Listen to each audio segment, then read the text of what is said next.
खराब किस्मत को कोसने वाले लोग। सुने द्रौपदी और भीष्म पितामह की बातें। महाभारत से जुड़ी कई कथाएं प्रचलित हैं। इन कथाओं में जीवन को सुखी बनाने के सूत्र बताए गए हैं। यहाँ जानिए एक ऐसी कहानी जिसका संदेश ये है कि हमें अधर्मी लोगों से क्यों दूर रहना चाहिए। दोस्तों, महाभारत की अनेक प्रकार की कहानियां और रहस्यों से परिपूर्ण महाग्रंथ है। आज जो कहानी हम आपको बताने जा रहे हैं वह महाभारत के युद्ध के अंतिम दिनों की है। अर्जुन के बाणों से छलनी भीष्म पितामह तीरों की सैया पर लेते थे। उन्हें इच्छा मृत्यु का आभूषण मिला था। उनकी मृत्यु तब तक संभव नहीं थी जब तक उन्होंने खुद को जन्म नहीं दिया। इस असहनीय पीड़ा के बावजूद भी वह महाभारत का युद्ध अपनी आंखों से देखना चाहते थे।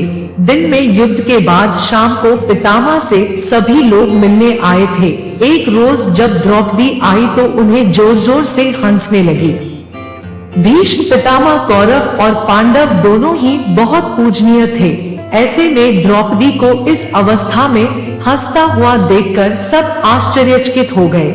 सब गुस्से में डूबी द्रौपदी को देखने लगे और द्रौपदी खिलखिलाती जा रही थी। भीष्म पांडवों को धर्म की, समुदायों की और ज्ञान की बातें बता रहे थे।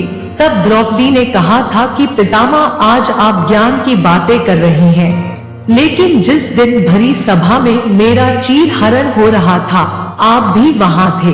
तब आपका यह ज्ञान कहाँ गया था? आप उस समय चुप क्यों रह रहे थे? मेरी मदद क्यों नहीं? आपके सामने अधर्म हो रहा था लेकिन आप कुछ भी क्यों नहीं कर रहे? भीष्म पितामह ने कहा था कि पुत्री ने कहा था एक दिन मुझे इन प्रश्नों का उत्तर अवश्य देना पड़ेगा। जिस दिन यह अधर्म हो रहा था उस दिन भी मेरे मन में यही प्रश्न चल रहे थे। उस समय मैं दुर्योधन का अन्न खा रहा था, वह अन्न जो पाप कर्मों का काम्या हुआ था। ऐसा अन्न खाने की वजह से मेरा मन मस्तिष्क दुर्योधन से हो गया था। मैं ये सब चाहता था लेकिन दुर्योधन के अन्न ने मुझे रोक लिया और ये अनाथ हो गया। द्रौपदी ने कहा था कि आज आप ज्ञान की बातें कैसी कर रही हैं? भीष्म ने उत्तर दिया कि अर्जुन के बाणों से मेरे शरीर से सारा रक्त बह गया। ये रक्त भी दुर्योधन के कुछ अन्न से ही बनाया गया था। अब मेरे शरीर में खून नहीं है। मैं दुर्योधन के अन्न के प्रभाव से मुक्त हो गया हूँ, इसलिए आज ज्ञान की ये बातें कर रहा हूँ।